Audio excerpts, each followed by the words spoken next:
What's up? Welcome to the Tedeschi Trucks Podcast. This is episode number 61, and I am Adam Choit. To follow this show, it's at Tedeschi Trucks Podcast on Instagram, and I'm at Adam Choit on Instagram and Twitter if you want to follow me. And of course, I have no affiliation with TTB. This is not an official podcast for them or anything. I am just a fan, and if you're listening to this, I'm guessing there's a good chance that you might be too. So please be sure to subscribe and give the show a positive review on iTunes, Apple Podcasts. That's appreciated. So today I'm joined by Tedeschi Trucks Band fan and past guest of this podcast from episode 19, Larry James. And this time, Larry tells me all about the recent TTB show he was able to attend. That was June 25th, 2021 at the Bend in North Charleston, South Carolina. It was a picturesque sunset river setting, and the way Larry describes the music and the entire experience was just fun for me to listen to. And you know, it was a fantastic set list that I'm glad Larry recapped for me. And just a heads up, about 35 or 40 minutes or so into this, the quality of the audio changes a little bit, but you'll be able to follow the conversation just fine and understand and enjoy everything. But without further ado, here's Larry James. So it's good to see you today, Larry James. Thank you for joining me. I appreciate it. No problem. Thank you for having me. Oh, sure. How are you holding up, and where are you? Well, I'm currently on a family vacation in Waynesville, North Carolina. A little bit outside of Charleston, about 4.5 hours in the Great Smoky Mountain National Park area. So it's beautiful here. We're just taking a little break from the southern coastal heat, getting up here in the mountains when it's 75 degrees. It's beautiful. So you live in South Carolina, but you're visiting North Carolina. That's right. So and that's a big difference in climate, is what at this time of the year is what it sounds like. Yeah, I mean, you're talking 20, 25 degrees difference and about 4,000 feet in elevation. So not only is the climate awesome, but there's mountains and breweries and great places to eat.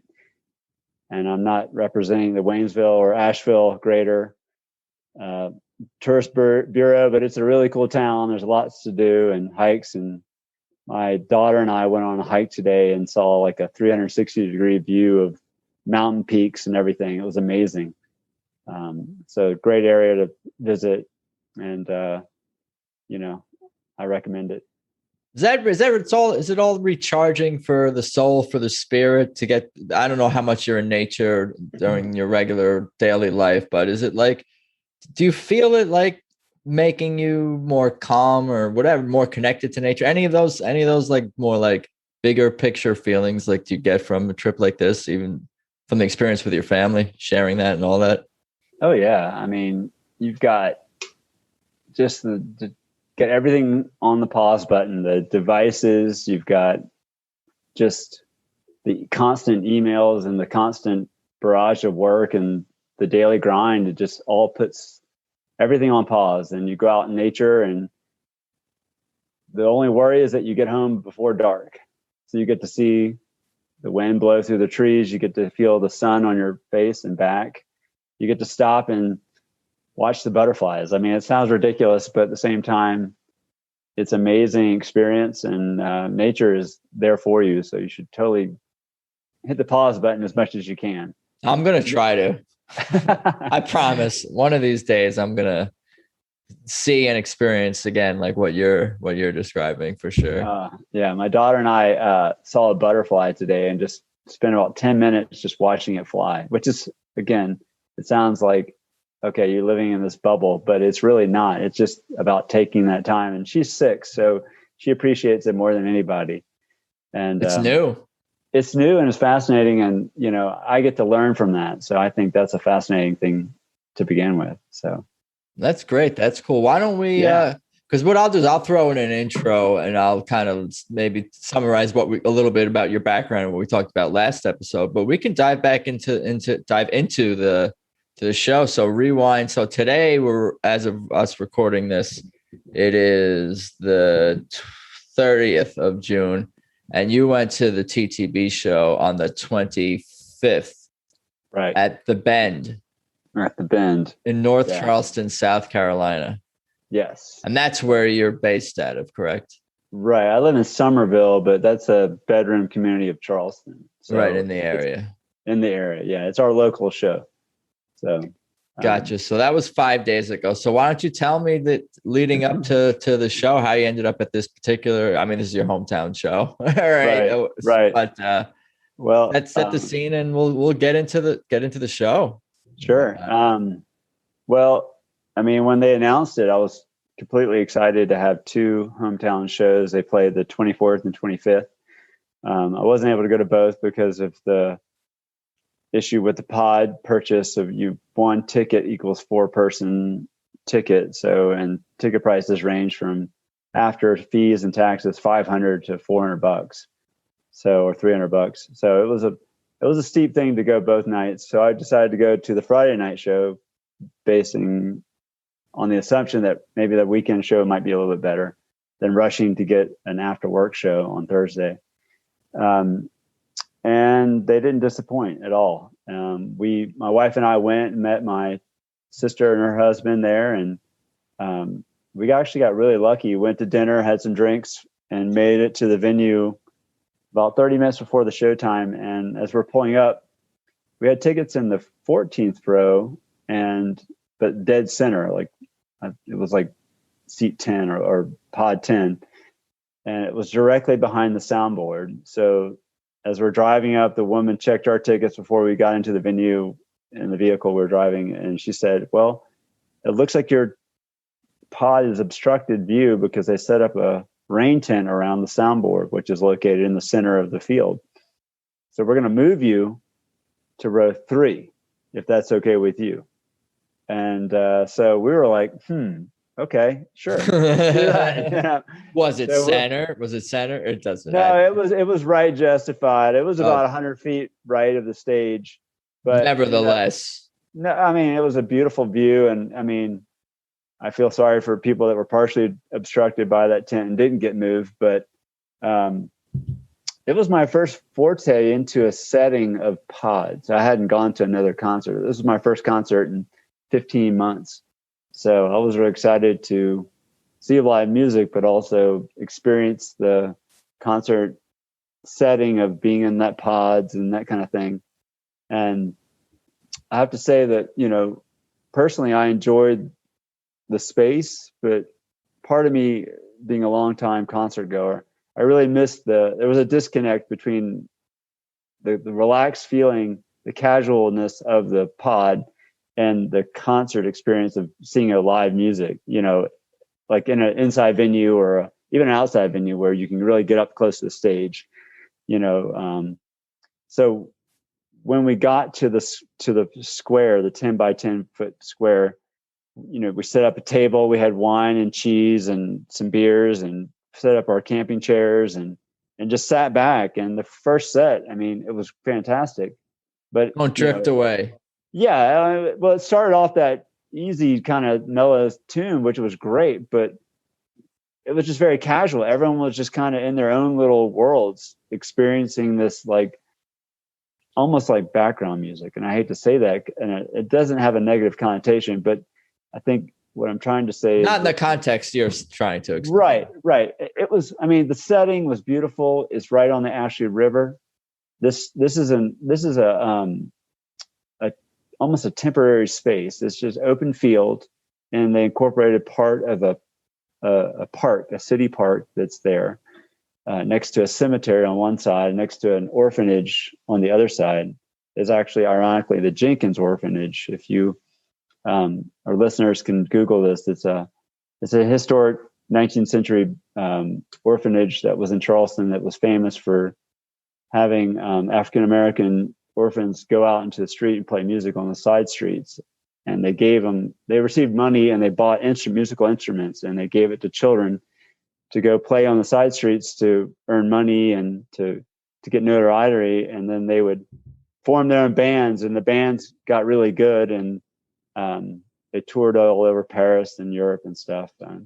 Anyway, that was a bit off the topic, but this setting was right along the Ashley River, and it was a beautiful view of the river. It was a beautiful marsh view, and it didn't matter really where your seat was because you had the setting.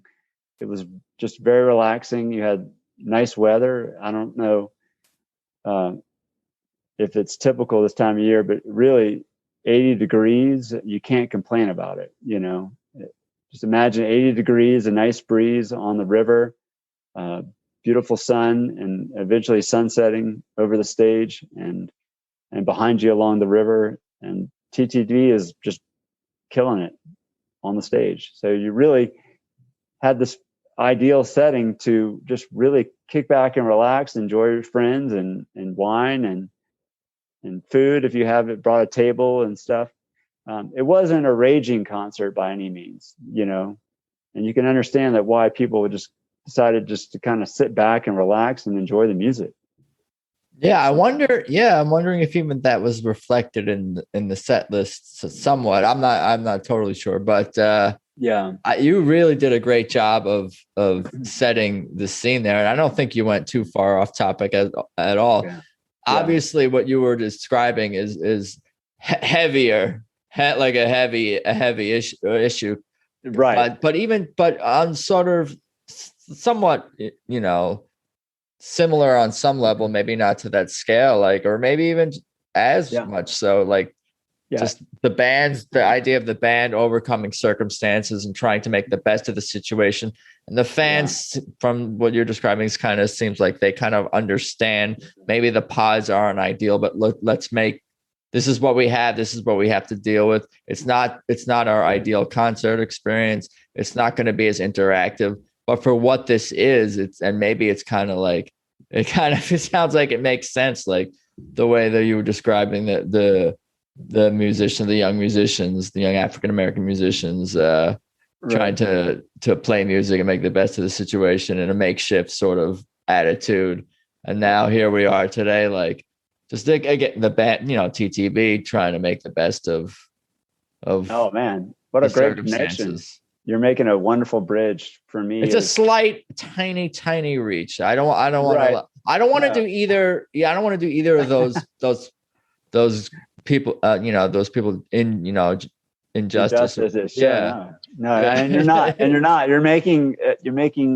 You're hitting all the best points about what music really brings to people. And I will say this, I really felt the band. They came out, they started with Drifting Away and Don't Drift Away. And it was, I could instantly see there's a casual approach to this tour. They really have this, their true personas out there. It's not they sat there with the makeup artist before they went on stage and they didn't, they were in the element musically, but I feel like, they just got up maybe from an afternoon nap or afternoon in Charleston or wherever they're touring, and they just strapped on their guitars or got behind the drum kit or, Gabe sat down at the keys and just, there was no airs, and just all of a sudden the music spoke for itself, and it just launched into this casual but professional, element, which is not seen and heard before. I think that's what's the beauty of this 6-piece band. Yeah, I was gonna say, we're getting a more stripped down version of TTB. We're getting a little more, because it's hard. Not hard. Maybe hard is not the right word, but I want to watch all 12 people at once. You want to see what everyone's doing at all times, but you can't really watch 12 people at all times. But you can kind of almost watch 6 at the same time, 5 at the same time, and bounce back and forth more with your ears and your eyes in terms of paying attention to everything in the music and trying to appreciate it all. Oh yeah. At once. And you get, I've talked about this before. I mean, this was even reflected in the Fireside sessions. The Nug series is just we're getting more stripped down versions of not just the lineup, but of the songs. And for me, I feel like I'm hearing what part is absolutely essential to play Made Up Mind or whatever the song is. You're hearing what's Derek is going to play absolutely, what drum parts are, what do you absolutely need? Yeah. And it's funny that you mentioned that, because Derek is just filling roles that aren't there but also adding to his own existing roles. He's got so much volume and just professionalism right there. And I mean, obviously they're all pushing their extended boundaries, but I mean, you really hear it with Derek. Just, I mean, it's incredible, like how much void he's filling with as much guitar he's playing, and just being the lead guitar. And then when Susan takes over, of course, has stepped up 10 times louder and greater than she ever has played within this band in 10 years. You know, it's amazing. But it's funny though, like she's going back to her roots with some of the songs that she's played, because it's, in order to do that, she has to go front line with the guitar soloing and stepping it up again. And it's almost like the effort she puts in songs like, you know, That Did It and things like that, like where she really just is the forefront guitar player, and she's doing it in almost every song. You know, it's great. It's really fantastic. I mean, you could say that's Susan at her best, is doing more traditional or even slow blues. Like that's like kind of like, those are always like showstoppers in a sense, like when she's just slowly revs up the engine on the guitar and the vocals, and there's no wasted any breaths or notes with her or him, right. Of course, right. Derek, of course. Right. Well, let's get into the set list. Okay. Yeah, for sure. Well, Don't Drift Away, and then Do I Look Worried? Do you have the set list up?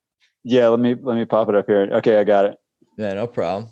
So Don't Drift Away, again, you know, I was in La La Land with the setting and trying to get set up with my wine and cheese, being the yuppie that my family is. And, you know, but I thought it sounded great. It, you know, again, I don't sounds great to me. Yeah. I mean, Sunset and Wine and Cheese, Don't Drift Away with that jam, extended jam. It was great. And Do I Look Worried? I mean, the next song came up. I've been listening to this tune. It features more, I think there's an extended solo with Derek. I don't know if you listened to this tune much on this tour. Yeah. I mean, he gets, I think, towards the end. Yeah. Yeah. I mean, it has a little bit more punch. The next tune, I guess, is Down, Don't Bother Me, which was a Derek Trucks tune, and the first time they've played it on tour. Right. Was it at this show? Because I did know I was listening to the version from the show at the 26th. That's up, not the 25th. But was this the first show that they brought it back on this, Fireside? I believe it was. Yeah. And, you know, I want to interject that I had a great time interacting with David Flam, another figure of our podcast world here. And he was very gracious, and he and his wife, Ann, I got to meet as well. And I got to meet them and interact with them before the show started. And even at set break, he came up to me and goes, "That was the first time Down, Don't Bother Me has ever been played." He knew the stats right then and there. And I was like, "Oh yeah, you're right." Oh, with Tedeschi Trucks Band is what you're saying? Yeah, maybe it's been played before with Tedeschi Trucks, but it's a first time on the tour, I guess, for him. Yeah. No, for sure. No, that's cool. For sure. Yeah. I would have. Yeah. I liked what I was listening to. They sounded good doing it. Yeah. I heard for sure. Yeah. It's funny that I'm glad to see that they're bringing in some Derek Trucks tunes, because just to kind of balance the Susan tunes, that are new and exciting. Oh, they're bringing them both back. It's just amazing that they're doing that. I guess it keeps things fresh for them, because I'm just happy with whatever they want. They haven't even really brought out the originals that they debuted on Fireside yet. So right. I have like in my head, like how many songs has Tedeschi Trucks Band, or like can they play? And it's over like 100 now. It's like into the 120s. Like, do you think, how many songs have they played? Can they play? Yeah, I think that they're going to mix it up here about mid-tour, like maybe some of the shows in the Northeast. I think we're going to see a shift. When the bigger lineup returns, perhaps? Well, not so much that. I think it's just they just get tired of playing the same songs over and over again, because the set list really, variety, like after, it's like a 3-show rotation. You're going to catch, if you count, like the Fredericks shows in Maryland will probably have different set lists each night, but after that show, there's going to be repeats after, each venue is going to have its own list of shows that are from their bottled 50, that they've been playing. But I think at some point they're going to shift gears. It always happens with tours. They start off with these bag of songs, they get more comfortable, then they start kind of branching out a little bit. And I'm hoping that they bring some more Derek songs, or like you're saying, new songs. But I think they're under contractual obligations to not play the new songs. Oh, is that what it is? Susan kind of lended, like in an interview with the Jacksonville Times or whatever, she said that they can't really play much from their new album. Yeah. Just to kind of promote, old stuff as much, they don't want to let the cat out of the bag, I guess. Yeah. That makes that definitely leads to more intrigue. But I remember that they would play songs live, like a year and a half, maybe even. Like if we were hearing "Let Me Get By" like a long time before it, that came out, and Signs, stuff from Signs, the song, and stuff from Signs, other songs from Signs, right? Long before. It might be because they don't have the whole band. That's true too. Yeah, they might want to be waiting for that. That makes sense. But I feel like if they play it in Fireside, they should be incorporating it a little bit more, into this tour. But that, like I said, it might pop up later. I mean, we might see a whole new set list after they go to the Northeast. I'm just along for the ride. Whatever they do is fine with me. I know that they want to keep it fresh, so that's not something that I need to be even worried about. They're not going to keep it fresh. They're not going to play new stuff. New stuff is coming, and it's going to be fresh, and there's going to be just more. Yeah. A bigger catalog to draw from. Well, my friend, you were in my thoughts when they play "When Will I Begin," because I know that song hits you the best. So. Oh yeah, I was playing that one a little bit actually a little earlier this week on guitar. That's in my rotation. Yeah, I know that hits you well. We're working on it. They all hit me. It all hits me. For some reason, you tend to gleam up a little bit with that one. So of course, when they were playing that, the temperature was dropping mid-70s, and the wind was blowing. It was, again, the view of the river. It was beautiful, and Susan didn't disappoint. She sang it beautifully, and as always. But the next tune, "Little by Little," I was just thrilled. I mean, to kind of do it full circle, that was the tune I remember watching on the Crossroads video from the 2007, where she's playing and Derek's, I guess it's titled the Derek and Susan Tedeschi Band or something at the time, and she's playing "Little by Little," and it's just such a groove. And I was like, man, I love that song. I wish they'd bring it back. And they started to last year or 2 years ago, and they brought it to this tour, and I was so happy to see it. It's such a good beat. It's got, Susan on guitar, just kind of punchy,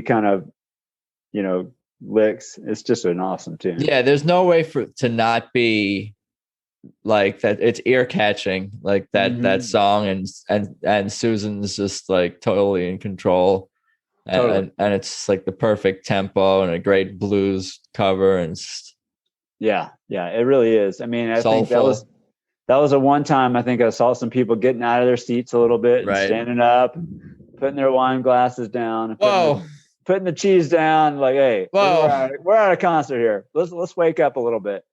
And so, which was all good. We wanted to see that, and I was dancing the whole time. But I was letting other people kind of get up and do their own thing, and looking around, and people were like, okay, reminded them that we're at a concert. And so all of a sudden, Derek just finishes that and then drops into "Keep on Growing." So I was like, my first "Keep on Growing" after 6 shows, and I was elated.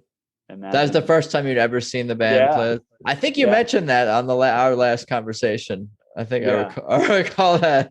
Yeah, it's funny. It was the one song that it was like, oh man, this band can jam. I heard it years ago, and I was like, I'd love to see that live. And like I said, this is my 6th show, and I have not seen it until this just blew up. And it actually hadn't been played very much this tour.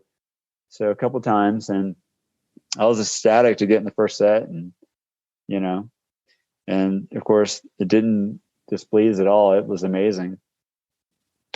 Yeah, they were. I forget who was saying it, but like, they're gonna continue to play songs from the Layla album because they're gonna be pushing the album with Trey, the Lock-In album. So continue. I know we're gonna continue to hear probably everything on there. I imagine that's part of the plan, is to bring all those songs back at the appropriate time, whether it's the lineup needed, like we were speculating, or whatever. Right. Actual, I don't know. Maybe. I know. Yeah, it's actual for that. You were saying that, and it's funny because the next tune is "Have You Ever Loved a Woman?" Right. Which again was the first time they played that with this band, and ironically, they haven't played it very much as a TTB completely outside of the Layla show. And I caught it in Dallas when I saw them in 2019. Yeah, that was I'm a crazy fan, and I know that was like November 7th and 8th or something like that. Yeah. Like, because I listened to those shows, and Susan's vocal on that is amazing. Like, something about, even when I remember even going into the second verse, like, it's the crowd, you can hear like doing those blues runs is just, it's like, whoa, yeah, fucking ride. And so like that dropped, and I'm like, man, we're right on the Layla tracks here, and I'm like, bring it on, keep going, And so at this point, the sun is almost starting to sunset, and it was like, man, this is going to be a special night. The crowd's into it, and she's playing phenomenal with that tune. And then they close with anyhow, and like set one. Mm-hmm. Yeah, it just set and at that point you catch this gorgeous sunset over the tree line and behind you on the river, and it's again amazing to feel 75-degree temperatures outside, no bugs, in a setting which is just beautiful. And because I know you don't understand this, but in South Carolina, we're about to go through 4 months of like 90 degrees and 100% humidity. And it's just balmy to the point where you jump out of a shower and you start sweating. No, that's not, I don't think that's for me. Yeah. I'm spoiled. We got problems in LA and we got problems in California, but humidity is not one of them. No. So we're like experiencing like a San Francisco, like summer here. And it's amazing. And anyhow, just, the tune, you hear this beautiful "Have You Ever Loved a Woman?" and then it kind of winds down, and then she just steps up to the mic and lets out that beautiful vocal intro to anyhow. And then they just launch into it, and they did a great job. And it was fantastic. And the sun was setting. And I think that picture on Facebook I posted is from that point. And I personally have never had over 700 people like an image, because I don't have that many friends. But yeah, it was like 740 people like that image. This was on your personal page? In the group. Yeah, in the Tedeschi Trucks Facebook friends or family, whatever group. And I got to look for that. I'll look for it later. Yeah, I'll send it to you. But it's like, people understand at this point, it's like you can understand how great that song is and how perfect the setting is. Even though some of the conversations went back to like, why are you guys so far away from the stage? Why are you separated? Don't feed the trolls. But like, dude, I was already like there mentally, physically, spiritually, as you were describing it, and just knowing the song, and just like, I'm like, the way you're making me feel like I was like kind of like at the show, because I know all the songs. So and you're just filling in some of the gaps of like your experience, which I was like, I joke about living vicariously through these conversations, but like, I guess maybe I can at least to small, a little bit. Cause like, I feel like when, hearing the hypnotic riff of anyhow, and with the picturesque setting, and then you're actually telling me there is a picture that I can dig up later, but I'll send it to you. And it's that song is one of my personally favorites.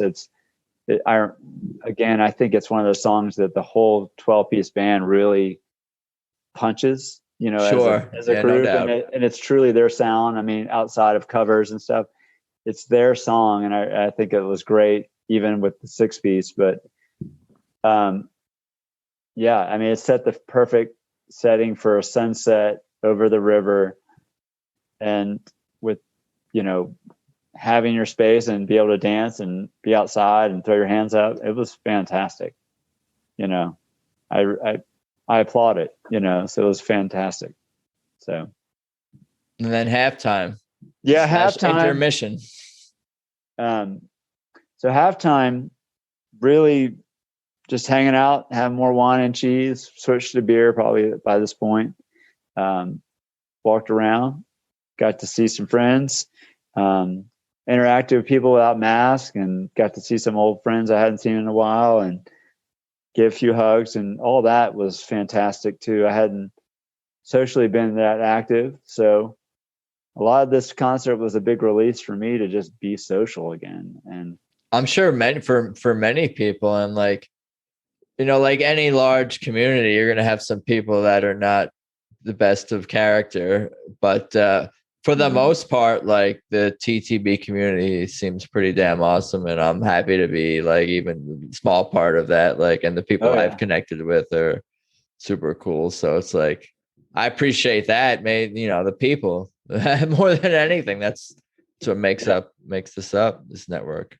Yeah, I mean, I got to talk to David Flam again. He filled me in on all the details about the set list and all the ins and outs, and he was just happy as a clam to be there. And I got to again meet his wife, Anne, so lovely, and I think there was some other TTB fans around. Great music fans. They're all great music fans. That's what it is, and they're all crazier than me, which is funny to connect with these people. But that's what I needed. I guess that's what I need to seek out: people who were more insane than me, right? To relate to, obviously. Well, you need to come see a show in the Southeast, and I think you'll get to see like the Southern flair of how we like embrace outside social gatherings, especially around a communal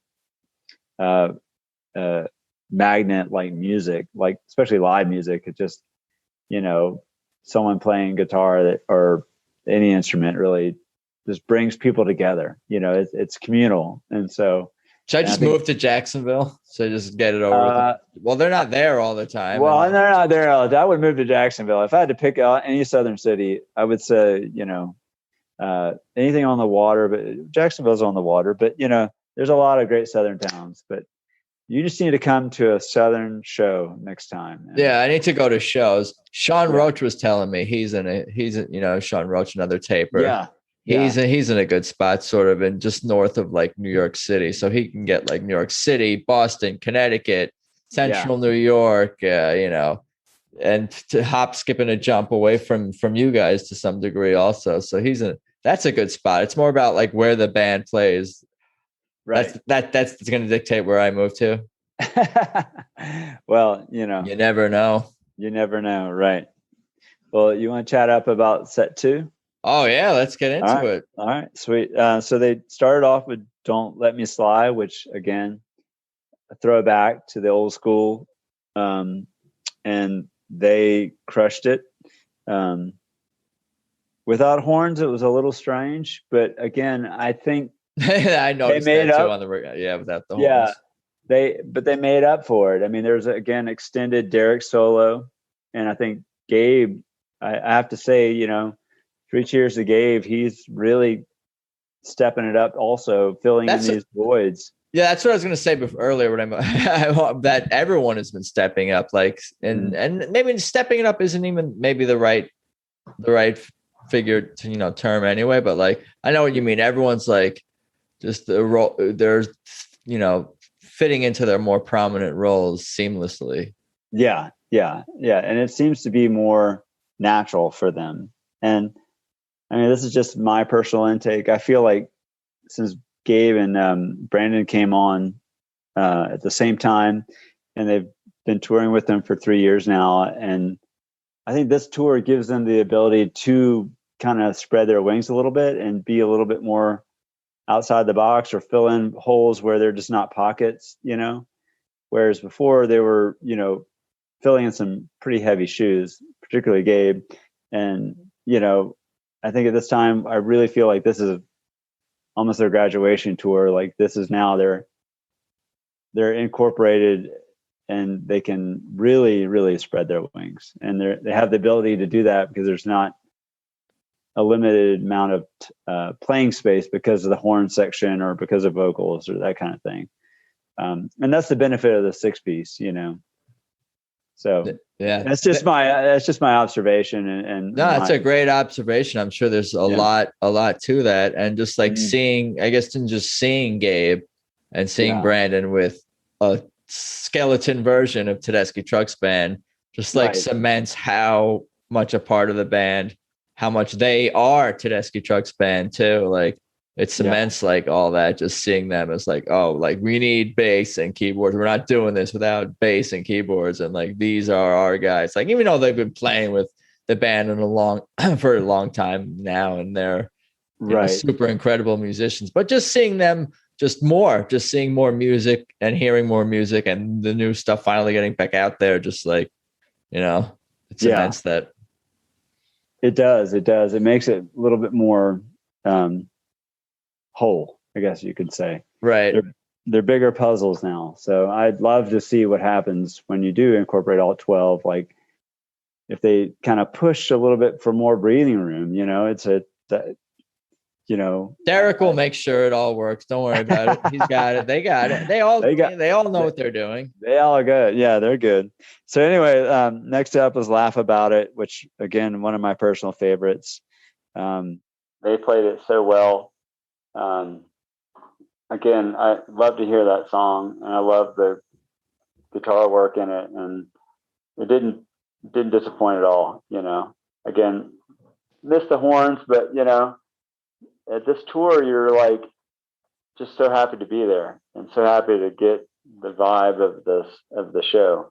And then, it winded down, and then Susan played the Willie Nelson, Somebody Picking Up My Pieces tune, which is, again, the last tune I saw back in Dallas, and she just crushed it. She's really let her vocals just expand on that one, and she introduced it as like, somebody, you guys might know this. It was written by a guy named Willie Nelson, and the crowd went ballistic. They really loved, the casual nature of her, and like just dropping Willie's name. It's pretty cool. Yeah. So, the next song, Get Out of My Life Woman, was surprisingly amazing. Not because it's a bad song, it's a great song. Not because they don't do it well. But really, the song has like just that funky, almost meters like New Orleans right? Yep.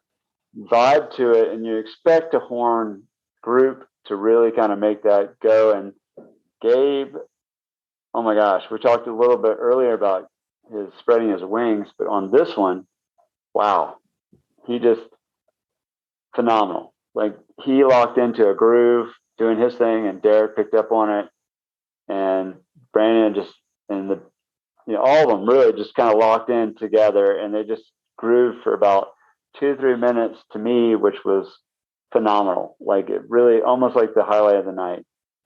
Dude, I got to dig up the tape or video or something on that one. I'll see if I could hunt something. I haven't like done an extensive search. I see, people posting different clips and videos and in the group and whatnot, but like I got to really dig in deep and see if I can hunt down something on YouTube or Facebook or whatever of especially that.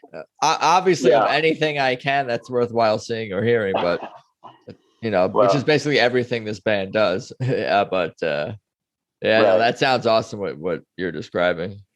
Yeah, the videos this tour have been pretty phenomenal because I guess people are casually been able to walk up within view of the stage unobstructed and be able to take a live video. Most of the shows were pods. I think last night's show in Wilmington, North Carolina, which is on the coast, that was an open free for all show, and they had still the videos came out of that were phenomenal. It's like the guy was standing on the stage. But if we can find one of the Get Out of My Life woman, I mean, Alan Toussaint, amazing artist, amazing musician, to be able to play a funky song like that, and they did it with a 5-piece, or 6-piece, which was awesome. Mike singing vocals, and to me, it was like, okay, now they're expanding. They're really kind of feeling this pocket groove between that, almost like that chord between drum, bass, and guitar, and organ. They're doing this round robin thing, and it's just really, really good. I enjoyed it. It was awesome. Yeah, that's cool. And that Sounds fun. Yeah, they led to Let Me Get By after that, which again has a heavy keyboard presence and and funky as hell. Definitely kind of throwback to Kofi's world, and no doubt. For some reason, I always think of Kofi with that song. It had him written all over it. It was like his time to kind of right. It's the first thing. It's the first thing you hear on that song is the sort of weird but catchy but groovy, and just like you dig it more and more as the song like progresses, like, and with each passing listen of the song and different versions of the song over the years, whether it's Kofi or Gabe on keys. Right. And you almost appreciate it more when they can kind of like they don't have the horns come in and out of the tune. They just fill it with the heavy organ or the heavy guitar, and it's just a back and forth. And I think that's what's great about this tour. It's like you don't just wait for the parts to happen. You kind of see it organically kind of melting together. And that's, again, getting back to Brandon and to Gabe, to really having that opportunity to kind of be part of those bridges, So I think it's really cool. I'm going to enjoy it now. And when it goes away, I'll enjoy it, but I won't think that it replaces Chief TV by any means, because I don't think anything can replace the sound of all 12 musicians up there giving it their best. So, but this is what we have for right now, and I'm loving it. So, no, definitely just you got to appreciate it for sure. Yeah. So then they brought back the Layla tune, "Key to the Highway," which was great, another blues standard. And then they paused, and Derek walked over to the drum kit and kind of motioned that, we're going to play Dreams. And all of a sudden, I mean, it was on the set list, but I just had this feeling that it was going to be dropped in. And ironically, I talked to David Flam again at set break. I'm like, they're going to play Dreams tonight. Watch you. Because they didn't play it the night before, and they didn't play it for a few shows. And he says, no, I think they've dropped it from the tour. And I'm like, no way. This is going to be part of each stop. Not just a Marcus King thing that they did with Marcus King. They play it with Susan and Derek on right. stage. Yeah. Oh yeah. They played Liz Reed with Marcus King, but that's right. That's right. But they played Dreams in Jacksonville. They played it again in with Gabe singing. With Gabe singing, right? And they played a couple. I think they didn't play at the Orange Beach. They didn't play in Huntsville, or maybe they did. I don't know, but they played like every other venue, or every venue they did 2 or 3 nights. They'll probably play it this weekend in Fredericksburg, Maryland. And when they played it, I was like elated, because that was the one song that they played, and I'm like, they used to play once a tour 3 times a year, and now they're playing it every 5 or 6 nights, and it's like, that's amazing, and I'm a huge Allman Brothers fan and appreciative to see anything, but just to watch Derek play that solo, and I don't know, it just, to me, it like resonates what 1970s Allman Brothers would sound like to me, and it's the closest I'll ever come. And I saw the Allmans a ton. I saw them play it a ton, in the 90s, and they were phenomenal. But just this version, to me, is all Derek all day long, and it's just phenomenal. I think Greg would be amazed and very happy and smiling down, and Gabe, of course, taking on the vocals away from Susan, which is great. You know, he's got that sound. He's got the, you know, the Greg-esque song, you know, down. You know, he's got it down. So I applaud his efforts, and it sounds great, and I loved it. So yeah, it takes you to that song, and especially with Derek playing it, like it takes you to like maybe not even just to the 70s, but really to a timeless place where it's like, I don't know, it's otherworldly. That song, it definitely, I'm sure, has a lot of personal meaning to all the fans who love the song out there.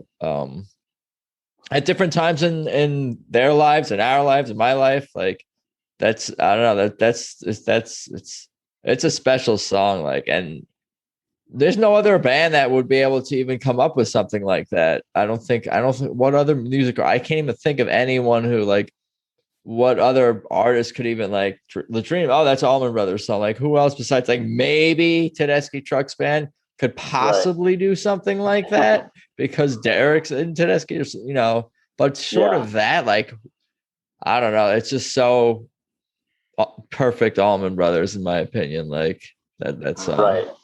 Yeah. I mean, I would think that, you know, obviously it gets covered by lots of musicians, but I think that, you know, something about Derek making an effort to make that connection and to keeping this legacy alive. You know, he obviously listened to Dwayne as a child, has studied him intensely, and made his own, you know, sound based on that, you know, resonance of that guitar and the slide and that tone. And, you know, and to keep that legacy alive, the early part of the Allman Brothers, and, you know, and obviously to be a part of the band, he has the right to do that, and to be a family member. I mean, to catch Dreams in itself, like, you know, in that volume, it's just awesome. And there's so many good versions of him playing it. I love, my favorite version is the one from London in 2019 he played, and it's just awesome. I'll have to check that one out. I have a few that I have like a rotate. Yeah. There's a few. Yeah, I'm sure. Yeah. Like at the Beacon, I'm sure he's played it. And it's one of those songs that, like, okay, they drop that, then okay, you're seeing a special show. So that's where I was. I was so elated, over the moon when they played it. I actually sat there and watched it from the my seat, and then I looked over and recorded the video monitor, and I realized that, well, I'd seen them before at this point, but Derek's parents were sitting 2 pods away from me, or basically 10 feet away from me, 20 feet away. And his dad had been there all night and all day for the whole show. And it was just this moment, like his parents are sitting there watching him, and I'm watching Derek's just amazing solo on this Teletron, you know, video. And I'm thinking to myself, how proud can those parents be right now? Their child is playing the Allman Brothers, which they influenced on him, family connection clearly, but like he's passing on this legacy. I just had this immense, you know, feeling of pride to watch his parents just enjoy a show at like 10 o'clock at night. They're sitting there watching their son play and sitting there in their chairs. And it was just this moment. It's like, wow, if I was a parent and that was my son up there, I would be elated. But they get to do this every night, and they've seen it clearly their whole lives, you know, but still they're sit there, continue to do it and be supportive and loving and enjoy it. They were sitting there and enjoy it the whole time. It was awesome. They're fans too. I think they're fans of the music. You know, we know Derek's dad is a fan of all that music that TTB loves and covers. Oh man, yeah, he's part of it. You know, he's part of it. So I was gonna say it's spiritual when they play Dreams, especially, and when Derek plays that song. Beyond really what I think many other guitar players out there can, to no fault of their own, achieve. But like when TTB and and Derek plays Dream. It's special. Right. It's special. And that's what's cool about them actually playing it on this tour, like more than one venue, like this, not just leaving it after they played it in Jacksonville. I'm super happy for the fans that get it throughout this tour because They're you're going feeling to it. enjoy it. They're feeling it. They're playing it because they're digging it. They're feeling it. Yeah. And it's something that you can bring with the horns later. And, and I can't wait to hear it. It's just, I hope it becomes more and more part of the repertoire.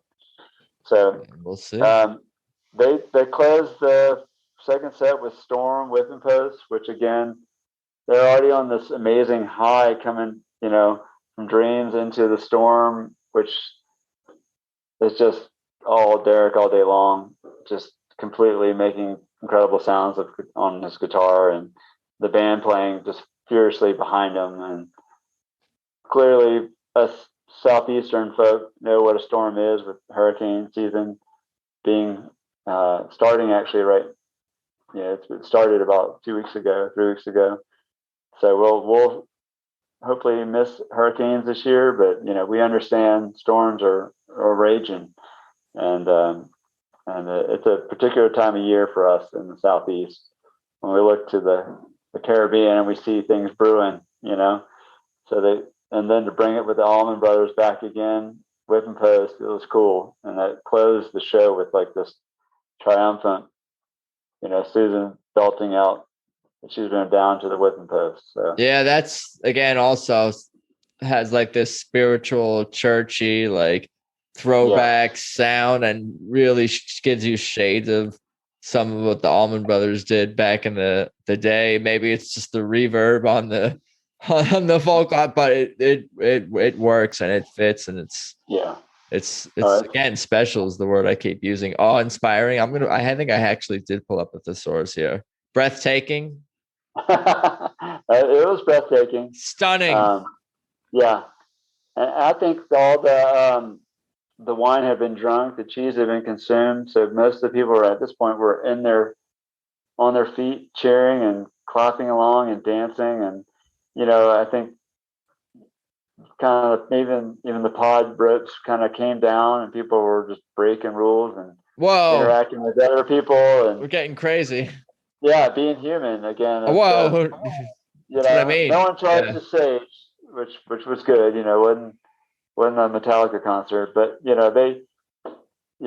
people were loving it and clapping and cheering and loving it. So, and that kind of led us to the encore where, Susan just said, "Thank you for coming out, and I'm going to play a song that was co-wrote by Kofi and her, and she may have mentioned one other person, which I thought was fantastic because I didn't know that Kofi helped her write the song, but the feeling that music brings, and it was perfect. And my wife and I actually ended up dancing together and doing some, I twirled her around and, just laughing and having a good time.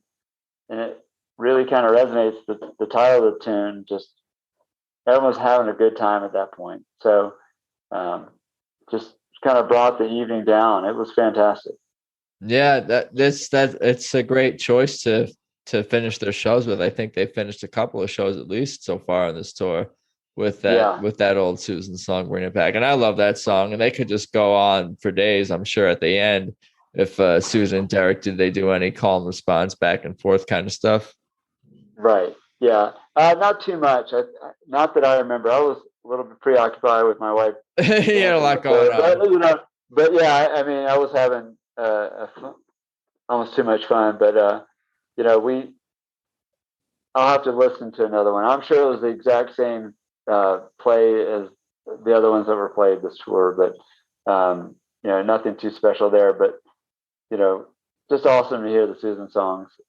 I feel like I was a little bummed I didn't get to hear the Looking for Answers, but I know they played that before, and I feel like, oh my God, that song, she's just kills it. I hope they bring that back into their repertoire, and it's just not for this tour. But I think that one, to me, is what's that? The Looking for Answers. Her song that she's been playing. I think that one to me is just amazing. Oh yeah, So, yeah, no doubt. so those folks out there, they're going to hear this podcast. They haven't seen them yet, or going to see them. Let's hope you get that one and Dreams. Those are the two songs I think. I mean, everything stands out, but Right. It's like there's always going to be something. It's like that's going to have to be chosen over something else. You did not even get a Midnight in Harlem, and you're like, where's my looking for answers? So it's like you're with the always going full to moon. win.